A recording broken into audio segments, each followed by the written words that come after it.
कर्म, उपासन और ज्ञान का तुझ आत्म में भंडार, तुम्हारे भीतर इनका भंडार भरा पड़ा है। और क्रम से साधो, कैसे साधो? क्रम से साधो तीनों को और हो जा भव से पार। बड़ा सरल उपाय है, परंतु हमें ये उपाय क्यों नहीं लगता है? इसलिए नहीं लगता है कि अभी मेरी बात यही समझ में नहीं आई है कि मनुष्य संसार में आया किस लिए। यही बात समझ में नहीं आई। इसलिए कोई किसी में लगा है, कोई किसी में लगा है, कोई किसी में लगा है, और अपने को कहते क्या हो? मनुष्य। देखो, भले ही हमारे हाथ पांव, नाक, आंख, कान मनुष्य की आकृति के हैं, परंतु फिर भी हम मनुष्य नहीं हैं। ये शास्त्र हमें बता रहे हैं। अब बताओ, इससे सरल बात और क्या हो सकती है? जब शास्त्र कह रहा है कि आहार गिन लो, हम तो इतने सरल तरीके से आप लोगों को बताते हैं, इतना कोई सरल आचार्य कर नहीं सकता है। हाँ, हमारे गुरुदेव जरूर करते हैं इतना सरल, युग पुरुष जी, स्वामी परमानंद जी, और मैंने आज तक किसी को देखा ही नहीं इतना सरल करते हुए। आहार, निद्रा, भय और मैथुन, इन चारों में जो जी रहा है, बातचीत ना करो भैया,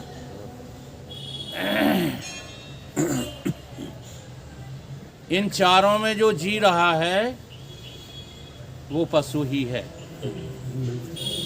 वो मनुष्य नहीं है। अब अपना अपना निर्णय खुद करो। आहार, निद्रा, भय और मैथुन, इन चारों में आसक्ति है। भले कर नहीं रहे हो, लेकिन आसक्ति तो है। तो आप कौन हैं? पशु हैं। बहुत लोगों ने समझाई ये बातें। भर्तृहरि ने तो और भी आगे कहा, ईशाम न विद्या तपो न दानम ज्ञानम न शीलम गुणो न धर्मे ते मृत्यु लोके भुवि भार भूता मनुष्य रूपेण मृगाश्चरन्ति। ये मनुष्य के रूप में कौन है? पशु ही तो हैं। अब पशुता का जीवन जी रहे हो और अकड़ दिखाते हो कि हम आदमी हैं। अकड़ क्या दिखाते रहते हो? कि हम आदमी हैं। बोलो, 24 घंटे कहाँ व्यतीत करते हो? आहार के चक्कर में नहीं करते। और पशु और ये जानवर काय के लिए घूमा करते हैं? सांप किसकी तलाश में रहता है? कीड़े मकोड़ों की। देख लो, शेर किसकी तलाश में रहता है? और भूखे गाय और जो है बैल किसकी तलाश में रहते हैं? और हम भी 24 घंटे उसी की तलाश में रहते, धौंस भी उसी की रहते हैं। यहाँ तक कहने लगते हो सत्संग करें, हाँ बच्चा भूखन मर रहे हैं, यहाँ तक कहने लगते हो। कहने लगते हो तो तुम्हारी समझ है? शास्त्रिक समझ है तुम्हारी? शास्त्र चिल्ला रहे हैं कि भूखों तुम कभी नहीं मरोगे, तुम मनुष्य हो, और मनुष्य होने के नाते तुम्हारा क्या कर्तव्य है? तुम्हारा कर्तव्य है भगवान की तरफ बढ़ना, ईश्वर की तरफ अपना मुख करना। सन्मुख होए जीव मोए जबहि। हाँ, सन्मुखता तो है ही नहीं, ईश्वर से सन्मुखता नहीं है, विमुखता है। और बातें किसकी करते रहते हैं? ईश्वर की। सारी गड़बड़ यहाँ है। हिम्मत नहीं जुटाते हो। अगर हिम्मत जुटा लो तो क्या गृहस्थ, क्या वानप्रस्थ और क्या सन्यासी, जी हाँ, सबकी गाड़ी पार लगती है। ये भी तो सब कर्मों का ही खेल है कि कोई गृहस्थ मुक्त हो जाते हैं और कोई जो है वानप्रस्थ और सन्यासी होकर के भी मुक्त भी होते हैं और बंधन में भी फंसे रहते हैं। तमाम जो है सन्यासी जिनका वेश तो सन्यास का है, सब कुछ सन्यास जैसा है, लेकिन फिर भी पड़े हैं आश्रमों के चक्कर में, नहीं पड़े। तो मुख्य चीज़ हमें सरलता यहाँ क्या देखनी है? हमें सरलता ये देखनी है कि आहार वाले काम शरीर करेगा। हमने तो पशुओं में यहाँ तक देखा है कि यदि उसे भूख लगी है पशु को, तो वो किसी तुम्हारे जो है ये आज मनुष्य ने वो लगा रखे हैं, बड़ा चतुर है मनुष्य भी, क्या लगा रखे? करंट। जी हाँ, इन करंटों की भी पशु को परवाह नहीं रहती है। आहार अपना वो ढूंढ ही लेते हैं, कहीं ना कहीं से उनका पेट भर ही जाता है, भूखे नहीं रहते। तो ये मनुष्य कैसे भूखा रहेगा? तो इसको हम परम कर्तव्य मान बैठे हैं आहार को, और कहीं चैन से सोने को मिले उसको हम अपना परम कर्तव्य मान बैठे हैं। एक हम जो है दृष्टांत सुनाते हैं, फिर उसको जो है रिपीट कर देते हैं। एक बार एक सरदार जी होटल पर जो है मैनेजर बने बैठे थे। अब वो होटल जो है चलता नहीं था, तो ओंग रहे थे। जब कोई आदमी जो है फ्री होता है, कोई काम नहीं होता उसके पास, तो फिर नींद ही आती है। तब तक कोई पर्यटक आया, विदेशी पर्यटक था। उसने कहा कि सरदार जी, आपका होटल चलता नहीं है। बोले हाँ, कम चलता है। तो चलो इस होटल को बेच दो और तुम्हें हम अपने देश में विदेश में होटल खरीदवा देंगे, बहुत अच्छा चलेगा। सरदार जी ने पूछा, फिर चलेगा उसके बाद क्या होगा? कि इतना पैसा आएगा कि दूसरा होटल खरीद लेंगे, वो भी चलेगा। फिर क्या होगा? फिर बोलते हैं तीसरा होटल खरीद लेंगे, और ज़्यादा अर्निंग होने लगेगी, बहुत धन आ जाएगा। उन्होंने मान लिया, आ गया। फिर क्या होगा? फिर कहीं चैन से, हाँ, पैराडाइज ऑफ एशिया में जा कर के कोई जो है फ्लैट लेंगे और चैन से आराम की नींद सोएंगे। तो सरदार जी बोले कि इतने ठटकर हम क्यों करें? चैन की नींद में तो हम अभी सो रहे थे। बात आई समझ? मनुष्य इतना मूर्ख हो गया है कि चैन की नींद सोने के लिए, नरक जाने के लिए तैयारियां कर ली। चैन की नींद तो तुरंत आ जाए, चैन ढूंढो तब तो बेचैनी तलाशते रहते हो। ये दुनिया की आपद आपी में बेचैनी है कि चैन है? कमाल है। परंतु हमारी बुद्धि ठीक से काम नहीं कर रही, इसलिए हमें शास्त्र, वेद और गुरु की बात का हमेशा विरोध बना रहता है। और हम समझते क्या रहते हैं?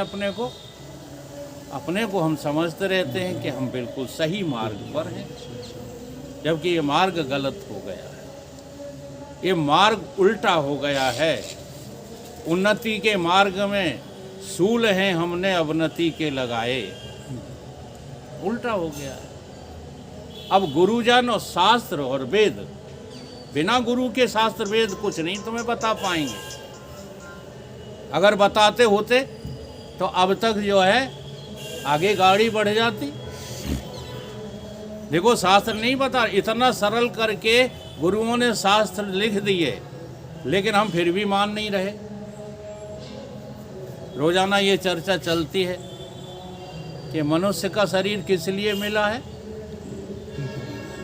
गोस्वामी जी की चौपाई बोलो, क्या कह रही है? बड़े भाग्य मानुष तन पावा, सुर दुर्लभ अस ग्रंथ गावा।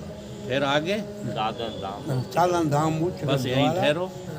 ये काहे का साधन है? मोक्ष का कि पैसा कमाने का?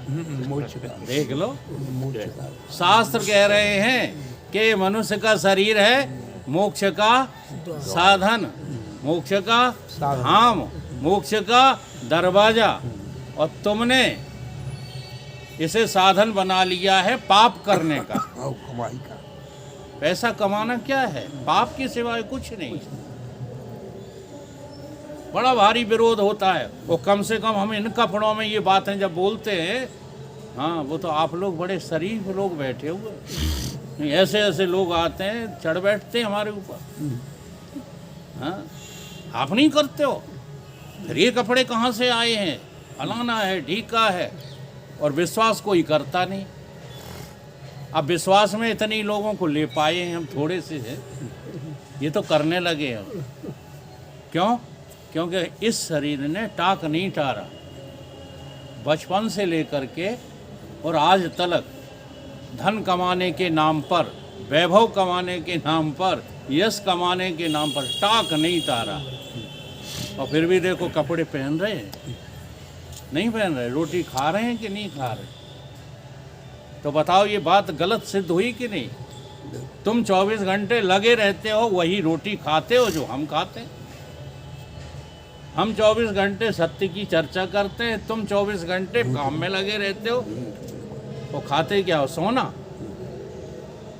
अगर कोई चांदी खाता हो, सोना खाता हो, हीरा खाता हो, तो बताए, वही अन्न की रोटी हम खाते हैं, और वही अन्न की रोटी वो पैसा कमाने वाला खाते हैं। तो जिंदगी बर्बाद किसकी हो रही है? हमारी हो गई या तुम्हारी हो गई? बड़ा जो है निर्णय है इसमें, परंतु हम निर्णय लेना ही नहीं चाहते। और एक बात और बता दूं कि परवाह न करो, जो भी तुम्हारी उम्र हो चुकी है शरीर की, वहीं से पलट जाओ, कल्याण हो जाएगा। क्योंकि मोक्ष में देरी नहीं है। बंधन में तो आप बंधते बंधते बंधते बंधते, हाँ 84 लाख योनियां घूम घूम करके, और अब भी बंधे ही हो। ठीक है, बंधन में बड़ा समय है, लेकिन मुक्ति के लिए कोई समय नहीं है। राजा जनक को बताते हैं, शास्त्रों में तो लिखा है, और मेरे को तो अनुभूति है इस बात की। राजा जनक ने रकाब में पैर डाला है कि मुक्त हो गए। बहुत समझाया अष्टावक्र जी ने, पूरी गीता, एक अष्टावक्र गीता नाम का ग्रंथ है, वो पूरी बोली। और राजा जनक जो है मुक्त नहीं हुए, कहने तो लगे कि हम मुक्त हो गए, लेकिन परीक्षा ली जब अष्टावक्र जी ने, तो घोड़े की रकाब में पैर डालते डालते और जनक जी मुक्त हो। आई बात कुछ समझ में? इतनी देर लगती है मुक्ति में। और एक राजा है, उनका क्या नाम है, दामोदर जी, जो एक पल में मुक्त हो गए। अब मुझे याद नहीं आ रहा है। खड़वांग, हाँ राजा खड़वांग एक पल में मुक्त हो गए। तो ये मुक्ति बहुत सरल है महाराज, परंतु हमारा इधर ध्यान जाए तब ना। मानसिक परिश्रम है इसमें, दैहिक परिश्रम कुछ नहीं है। हाँ जी, कर्म में भी कर्म करना थोड़ा ही पड़ता है। इसलिए भगवान ने गीता में कहा, जानो अर्जुन, करो नहीं, जानो। कहीं क्या जानो? कर्म क्या है, अकर्म क्या है, विकर्म क्या है, इसको जानो, करो नहीं। करना कभी किसी का बंद नहीं होता, और हम कर्म करना बंद करने पर तुले हुए, या करने पे तुले हुए हैं, या जो है कर्म बंद करने पे तुले हुए। कर्म के स्वरूप को समझने की कोशिश नहीं करते। कर्म के होए स्वरूप है जीने। तो पहली आपकी स्टेज क्या थी? कर्म। कर्म कैसे किया जाए, क्या स्वरूप है उसका? तो भगवान फिर स्वयं समझाते हैं कि इस कर्म में तुम क्या देखो, अकर्म देखो। कर्म में अकर्म देखो और अकर्म में कर्म देखो। बड़ा सरल है, ये बड़ा कठिन लग रहा है। क्यों? क्योंकि जो है समझाने वालों ने गलत समझा दिया। अकर्म नाम परमात्मा का है। अकर्म नाम किसका है? परमात्मा का। अकर्म नाम अक्रियता का नहीं है। हम लोगों को क्या सिखाया जाता है कि जब अक्रिय हो जाओगे, यानी गोल मलो ठोल ढपोल से बैठ जाओगे गोधन से, तब माना जाएगा कि अब तुम कुछ कर्म नहीं कर रहे। ये परिभाषा नहीं है कर्म की। अकर्म की परिभाषा क्या है? परमात्मा में किंचित कोई कर्म है ही नहीं, इसलिए परम तत्व का नाम ही क्या है? अकर्म है। अब क्या कहा जा रहा है यहाँ? कर्म में तुम क्या देखो? अकर्म देखो। अर्थात जो भी हो रहा है संसार में तुम नहीं कर रहे। बस इतनी सी बात जो है समझ लो, तो क्या हो जाओगे तुम? कामनाओं से रहित हो जाओ। कोशिश करके तो देखो।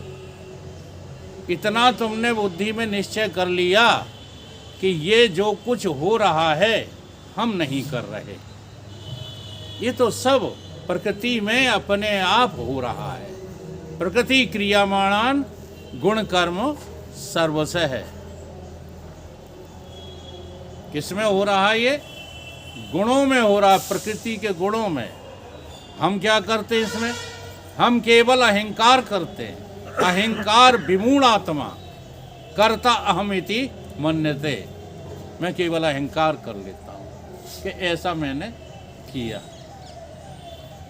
पढ़ाई 1 से लेकर के और BA तक हमने की। तुमने की या तुमने अहंकार किया? बस यही बात समझना है। तो कामना और वासनाओं से रहित जो भी संसार में तुम करोगे वो क्या होगा? कर्म में अकर्म। यह है, बहुत सरल सी परिभाषा है। और अकर्म में कर्म, जितने कर्म हो रहे हैं हाँ, वो मुझ आत्मा में ही कल्पित हैं। हो कुछ नहीं रहा, वो कुछ नहीं रहा, केवल कल्पित हैं। देखो, आपको जो है प्रैक्टिकली रोजाना देखने को मिलता है। आप जब थक जाते हो ना, इंद्रियां थक जाती, आंखें पढ़ते पढ़ते थक जाती, हाथ करते करते थक जाते हैं, पैर चलते चलते थक जाते हैं, तब क्या होता है? नींद आ जाती। बोलो नहीं आती? बोलो किस आदमी में क्षमता है, कितना काम कर सकता है? 24 घंटे 48 घंटे कितना कर सकते हो? फिर क्या होगा? नींद आ जाएगी। तो नींद में ये सब करा कराया मिट्टी में मिल जाता है। कुछ रहा करा कराया? कहाँ पहुंच गए तुम? अब बस इस नींद की खोज नहीं करते हो। जरा आज ही सोच के देखना, जब नींद थी तब तुम कहाँ थे? तुम थे भी कि नहीं थे? तो ये सारा का सारा दारोमदार तुम्हारी समझ में आने लगेगा। बस इतनी सी जगह है, यहीं पर जागृति है, यहीं पर सपने हैं, यहीं पर नींद है। हाँ, और नींद से आगे एक चीज़ और है, मौत भी यहीं पर है, और उससे आगे जन्म भी यहीं पर है। अब समझना क्या है? समझना ये है कि जागृत, स्वप्न, सुषुप्ति आदि ये सब चीज़ें, मौत भी, जन्म भी, ये सब चीज़ें तुम में नहीं है। बस ये समझना। किसमें है ये? ये है बुद्धि में। जागृत, स्वप्न, सुषुप्ति। हाँ, ये किसमें है? ये है बुद्धि। बुद्धि की अवस्था है ये, तुम्हारी थोड़ी है। क्यों? ये सब डूब जाती हैं जब सब डूब जाती हैं तब भी तुम मौजूद रहते हो, तुम कहीं नहीं डूबते। तभी तो कहते हो कि आज की रात तो बड़े सुख से, कौन रहा सुख से? जो सो रहा था उसे काहे कि सुख का पता, जो सोए ही गया उसे कुछ पता है। लेकिन फिर भी बताने वाला कोई सोने वाले के हाँ खिलाफ देखने वाला कोई है कि नहीं है? अब वो तुम ही हो कोई और है? बिल्कुल। जी हाँ। बस उस अपनी जो है स्थिति को समझना है, बाकी सबका त्याग। बुद्धि से ही तुमने बटोर रखा है और बुद्धि से ही तुम त्याग सकते हो, और कोई उपाय है नहीं। जागृत स्वप्न सुषुप्ति ये है बुद्धि की अवस्था। तुम बुद्धि से परे हो, याते सदा शिव हो। शिव शिव तुम्हारा स्वरूप है और कोई थोड़ा ही है। लेकिन नहीं समझ में आता है। जब नहीं समझ में आता है तो कर्म से शुरू करो, कर्म की साधना शुरू तो करो। हम शुरू ही नहीं करते। कर्म की साधना में कोई कामना नहीं होती, उसे कर्म कहते हैं। अच्छा, बिना कामना के जब तुम करोगे तो कर्म में मन लगेगा? मन वहीं लगता है जहाँ कामनाएं पूरी की जाती हैं। जब कामना पूरी नहीं होती तो उस मन में दुख का प्रवेश हो जाता है। देख लो, यही घटनाएं हैं। नहीं, काहे का दुख? यदि कामना पूरी हो जाए तो मन दुखी होता है क्या? नहीं होता। क्या रहस्य है ये यही रहस्य है कि ये मन है बहुत बड़ा धोखेबाज। यही तुम्हें धोखे में रखे हुए है। अगर तुम मन के स्वामी होना सीख जाओ, मन तुम्हारा है, तुम मन के कौन हो? मालिक हो। लेकिन बने क्या रहते हो? गुलाम। नौकर बने रहते। एक महात्मा पहुंचे एक राजा के यहाँ और उससे बोले जाके दरबान से कह दो तुम्हारे महाराज का भी महाराज खड़ा है दरवाजे पर। कौन खड़ा है? महाराज के भी महाराज। मैंने ऐसा कैसे हो सकता है? तुम तो कपड़े लगते हैं नहीं, तुम्हारे पास फटी फटाई जूते चप्पलें पहने घूम रहे हो। वो कह रहे हो कि कह दो अपने महाराज से कि हम तुम्हारे जो है मालिक खड़े हैं। कहा जाके उसने बुलाया। राजा लोग पहले शरीफ हुआ करते थे, आज की तरह बदतमीज नहीं होते हैं। आज तो नेता लोग इतने बदतमीज हैं कि उनसे तुम अच्छी से अच्छी बात करना, उसका गलत ही वो अर्थ लगा के तुम्हें डांट देंगे। और तुम्हारे ही वोट से राजा बने और तुम ही को डांट देते हैं। इतना समूह लेकर चले आते हो। पहले ऐसे राजा नहीं थे, उनके अंदर मर्यादा थी कि आखिर कोई बात किसी ने कही है तो हम उसका निकाल करें। बुलाया उस फकीर को अंदर, बोला महाराज कैसे कह रहे हो? ने कहा हम ऐसे कह रहे हैं, आप अपने राजकाज के काम संभालते हो? बोला हाँ संभालते हैं। तो बिना मन लगाए संभालते हो? मन लगाते हो? हाँ। बोले मन लगाते हैं। तो तुम मन के गुलाम हुए कि नहीं? तुम मन के राजा हो कि मन के गुलाम हो? मन तुम्हारा राजा है, तुम मन के कौन हो? कर्मचारी हो। बोला हाँ सो तो हैं। तो बोला वो फकीर हम उस मन के भी राजा हैं। हम कौन हैं? मन के भी हम राजा हैं। क्यों? क्योंकि मन मेरे बस में है। तो हम कौन हुए? महाराज के भी महाराज हुए कि नहीं? मान गया वो राजा और उन फकीर की पूजा करने लगा। बात तो सब जगह यही लागू हो रही है। तुम मन के पीछे पीछे दौड़ करके पूरी जिंदगी खराब कर ली। अब समझा रहे हैं तो समझ में आ जाए बात। मन को अपने बस में करो। करना क्या है? जानो। मन तुम्हारे बस में है। मन तुमको बस में कर ही नहीं सकता। क्यों? मन निकला कहाँ से? मन के बस में हम नहीं, मन मेरे अधीन। अरे भूला हूँ निज स्वरूप को, इससे हूँ मैं दीन। मैं क्यों दीन बना फिरता हूँ? केवल मन की गुलामी के कारण। जी हाँ, मन की गुलामी, चाहे स्त्री चाहे पुरुष कोई भी हो, मन की गुलामी छोड़ दो, तुम्हें किसी की गुलामी नहीं करना पड़ेगी। मन के हम गुलाम हो जाते हैं तो सारी दुनिया की गुलामी मुझे करना पड़ती है। अच्छा, रोटी भूख लगी है, जरा देखो, प्रैक्टिकल करो ना। ये बातें केवल करने की नहीं है। हमको भूख लगी है, भूख लगती है किसको? प्राणों को। ठीक है, अब प्राणों की भूख मिटाने के लिए हमें किसका गुलाम बनना पड़ेगा? रोटी का नहीं बनना पड़ेगा। अच्छा, अब जब रोटी के गुलाम बनने जाएंगे तो रोटी बनाने वाले की गुलामी करना पड़ेगी। करना पड़ेगी कि नहीं करना? बोलो। बिल्कुल करना पड़ेगा। और फिर जो है वो रोटी बनाने वाला जो कुछ तुमसे करवाएगा वो तुम्हें करना पड़ेगा।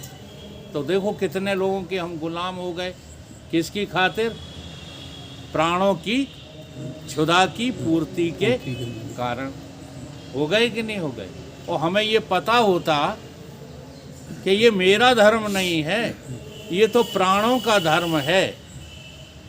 प्राणों का धर्म है भूख और प्यास, मन का धर्म है सुख और दुख।